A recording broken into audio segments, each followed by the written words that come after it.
다양한 분야 이슈를 과학 기자의 시각으로 들여다보는 사이언스 취재 파일 시간입니다. 네, 최소라 기자와 함께 하겠습니다. 어서 오세요. 안녕하세요. 네. 7년 뒤인 2029년에 소행성 아포피스가 지구 상공을 지나간다는 소식 저희 뉴스로도 수차례 전해드렸는데요. 네.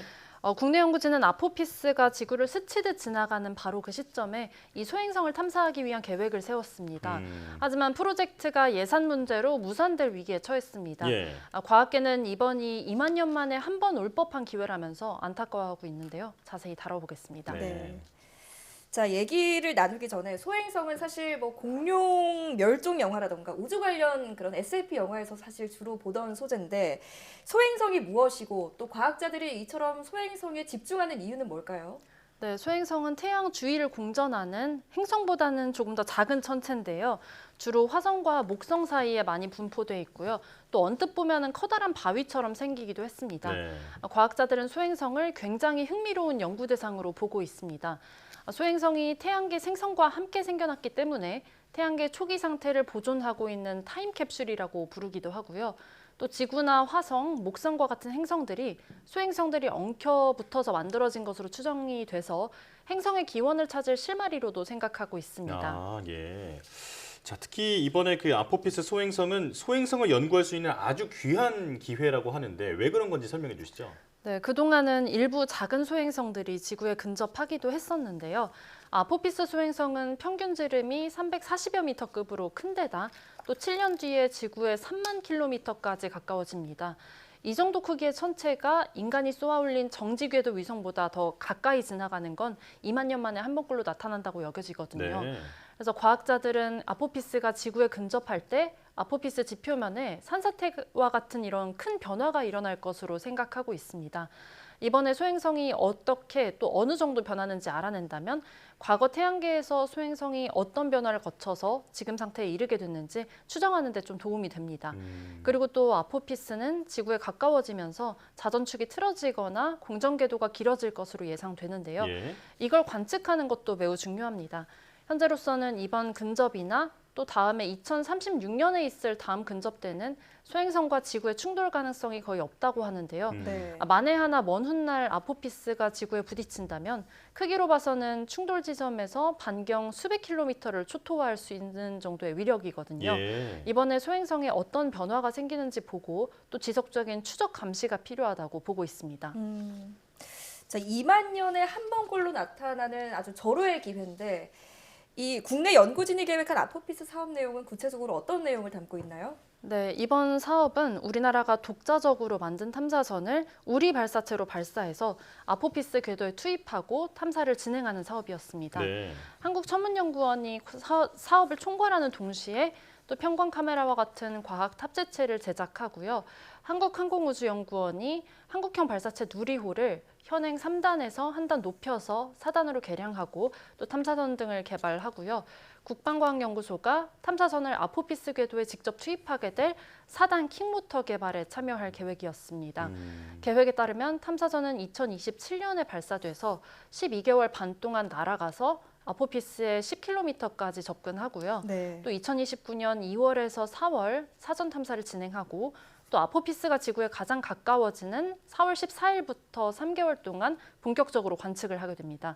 이를 통해서 세계 최초의 소행성 평광 지도와 또 광물 지도 같은 것들을 작성하고요. 아포피스가 지구에 근접하기 전과 후에 아포피스의 자전축 변화나 공전 궤도 변화 등도 정밀 관측할 계획이었습니다. 그렇군요. 자, 2027년에 발사를 한다면 이제 5년 정도 남은 거니까 좀 촉박한데 그런데 이게 지금 정부 예산 지원 대상에서 제외가 되면서 이 탐사 계획 자체가 무산될 위기에 놓였다는 거잖아요. 네, 그렇습니다. 천문연구원은 사전 연구 등을 위해서 지난 3월에 3,800억 원 정도를 정부에 요청했는데요. 사업이 예비 타당성 조사 대상에서 제외되면서 예산 확보에 실패했습니다. 과학계는 예산 확보 일정이 해를 넘긴다면 설령 나중에 다시 예산이 나온다고 해도 탐사를 온전히 돌이킬 수 없다고 보고 있습니다. 네. 이번 사업이 달 탐사나 발사체 개발과 같은 이런 일반적인 우주 사업과는 다르게 기한이 정해진 사업이기 때문입니다. 네. 앞서 말씀드린 것처럼 아포피스는 2029년 4월에 지구에 가까워지는데 때에 맞춰서 탐사하려면 2027년 10월에는 지구에서 탐사선을 발사해야 하거든요. 네. 연구팀은 개발 기간을 5년 정도로 잡고 있기 때문에 늦어도 내년에는 연구 개발을 시작해야 한다고 보고 있습니다. 네. 아직은 발사까지 5년 넘게 남았기 때문에 내년 안에만 착수하면 되기는 하는데 현재로서는 아예 무산될 위기일 겁니다. 예. 위기인 겁니다. 업계에서는 과기부가 이번 사업에 대해서 마감 시한이 엄격하게 정해져 있어서 일정 관련된 리스크를 크게 봤을 거라고 보고 있는데요.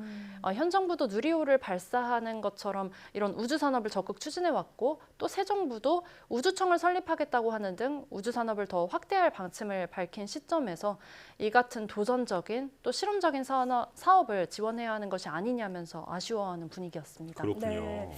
자, 사실 일본 같은 경우에는 지난해 그 소행성 샘플을 지구로 가져와서 그 우주 산업에서 위상이 아주 크게 올라갔잖아요. 이처럼 이번 연구가 사실 뭐 소행성 연구를 넘어서 우주 경쟁력을 키우는데도 아주 도움이 많이 될 것 같은데요. 어떤가요?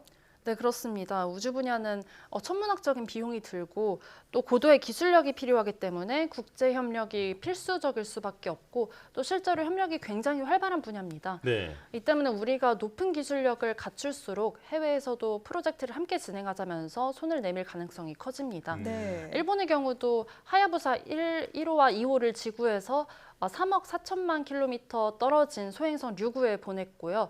또 지난해에는 전 세계 최초로 소행성 토양 샘플을 지구로 가져오는 데 성공했잖아요. 네. 이를 통해서 소행성 탐사 분야에서 세계 선두로 올라섰고요.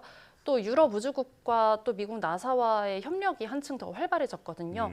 천문학계는 이번 아포피스 탐사 사업이 우리 기술이 한층 업그레이드될 기회일 뿐만 아니라 앞으로 국제 우주 협력에 더 적극적으로 우리가 참여할 수 있는 기회라고 보고 있습니다. 예. 전문가에게 직접 들어보시겠습니다. 이번 소행성은 우리 정지궤도 위성이 있는 곳까지 가까이 지나가기 때문에 우리의 그 로켓 기술력으로 도전해 볼 만한 유일한 기회였거든요. 인간적으로 가까운 개인들 사이에서도 마찬가지거든요. 역량이 있어 보이는 애하고 같이 연구를 하려고 하겠죠. 그런 점에서는 일본은 남이 하지 못한 거를 해냈기 때문에 지금 한국과 사실은 일본은 큰 역량 차이가 있죠. 한국도 아마 그거에 준하게 멀리 있는 소행성까지 갔다 오진 못하더라도 이 차에 가까운데 지나가니까 한번 해보면 어떻겠냐라고 제안을 한 거죠. 그리고 이번 제안이 과학자가 제안한 미션이라는 점에서는 처음이에요. 실제로 아포피스 탐사 계획을 내놨을 때 해외에서 탐사선에 탑재체를 싣고 싶다는 요청도 많이 온 것으로 전해졌고요. 천문연의 아포피스 임무 지지 서명에 나사 제트추진연구소와 하버드 천체물리연구소, 또 MIT와 같은 미국 연구기관, 파리 천문대와 베를린 자연사박물관, 또 일본 국립천문대 등의 연구자 120여 명이 동참했습니다. 예. 국제적으로 굉장한 관심을 받는 사업인 만큼 제때 착수하고 또 전폭적인 지지 아래 사업이 진행될 수 있기를 학계는 바라고 있습니다. 예.